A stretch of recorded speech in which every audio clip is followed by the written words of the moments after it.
আসসালামু আলাইকুম ওয়া রাহমাতুল্লাহি ওয়া বারাকাতুহু। নামাজে দুরূদ শরীফ পড়া সুন্নতে মুআক্কাদা।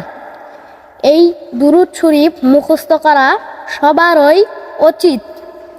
যারা পারেন না তারা এখন আমার সাথে মুখস্থ করতে পারেন। আপনাদের সামনে এখন দুরূদ শরীফ উপস্থাপন করছি।